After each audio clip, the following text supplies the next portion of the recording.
श्री भावार्थ रामायण अयोध्याकांड अध्याय 4 राजा दशरथ आणि कैकेयी यांचा संवाद। श्री गणेशाय नमः। श्री रामचंद्राय नमः। श्रीरामाच्या राज्याभिषेकाची पूर्ण तयारी करण्यात आली आणि इकडे राजा दशरथ कैकेयीच्या महालात आले। त्यावेळेस कैकेयी दिशेना अशी झाली। पूर्ण महाल शांत होते। त्यावेळेस कुब्जा राजाला नमस्कार करून बोलू लागली की हे महाराणी रागात आहेत आणि त्या मूर्छित पडल्या आहेत। त्यावेळी राजा दशरथ कैकेयी ज्या ठिकाणी होती त्या ठिकाणी आले।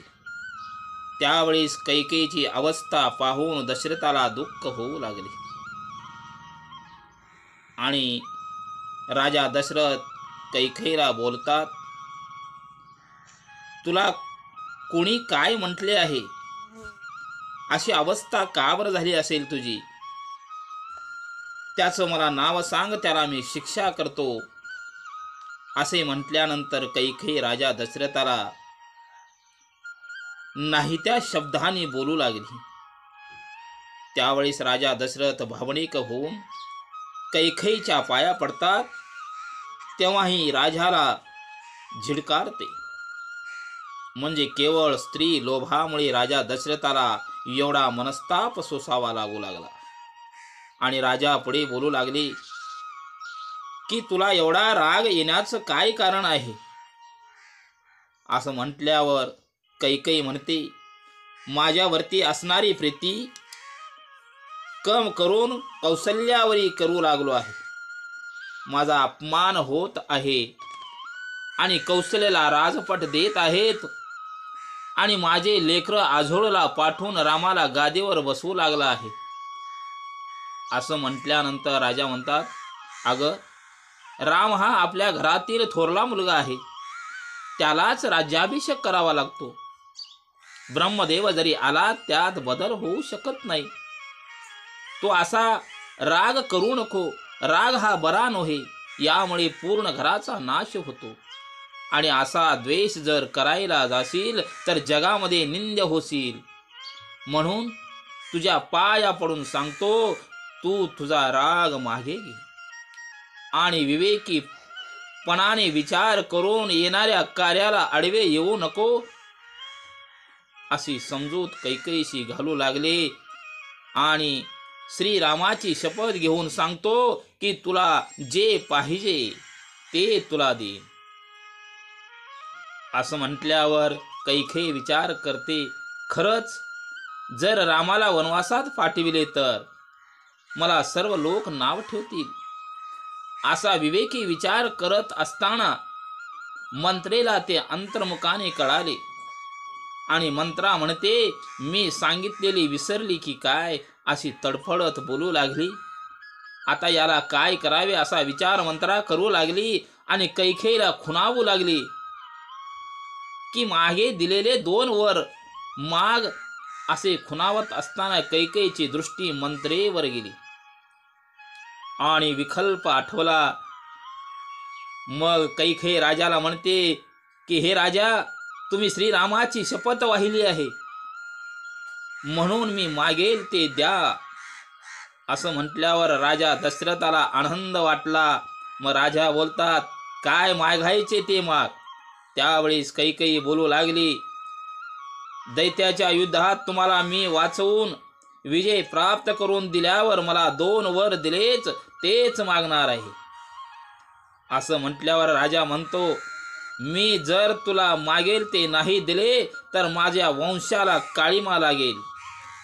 त्यावेळेस कैकेयी बोलू लागली की हे राजा, पहिल्या वराने भरताला राज्यावर बसवावे आणि दुसऱ्या वराने श्रीरामाला वनवासाला पाठवावे, तेही दंडक अरण्यात पाठवावे आणि त्याचा कालावधी 14 वर्ष असावा आणि 14 वर्ष माझा भरत अयोध्येचा राजा असेल असे म्हणते आणि स्वतःशीच विचार करते की श्रीराम वनात गेले की त्याचा सेवक लक्ष्मण ही जाईल आणि दंडक अरण्यात गेला तर त्या दोघांनाही वाघ सिंह खातील आणि दोघेही जर मरण पावले तर माझा भरत अखंड गादीवर बसेल.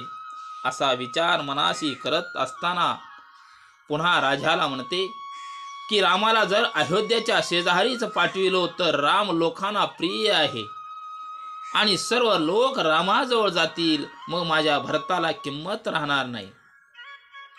म्हणून रामाला लांब दंडकारण्यात पाठवावे असे म्हणते. त्यावेळेस राजा दशरथाला मूर्छा येऊन खाली पडतात आणि रामाला भेटावे म्हणून सावध होऊन विचार करू लागले की श्रीराम हे जगाचे जीवन आहे आणि अशा रामाला वनवासाला पाठवावे, हे स्वप्नात तर मी नाही ना.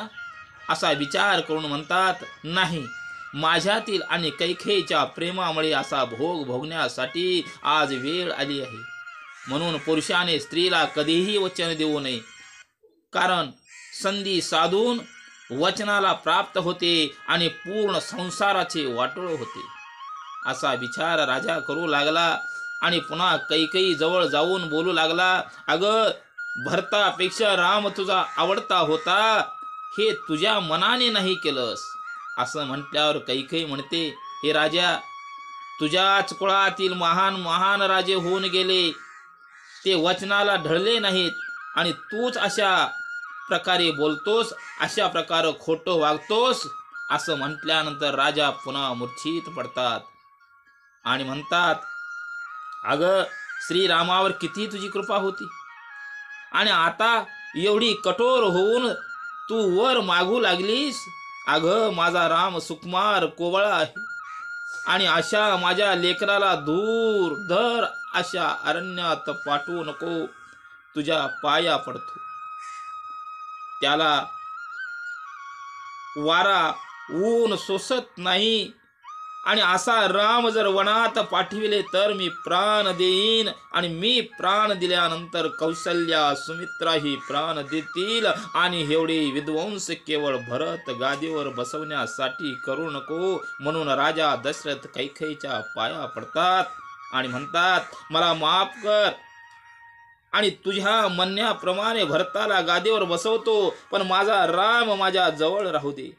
म्हणून राजा लोटांगण घालू लागले, पाय धरले आणि रडू लागले आणि पुन्हा म्हणू लागले, रामाचे राज्याभिषेकासाठी सर्व राजे बोलावून घेतले आहे.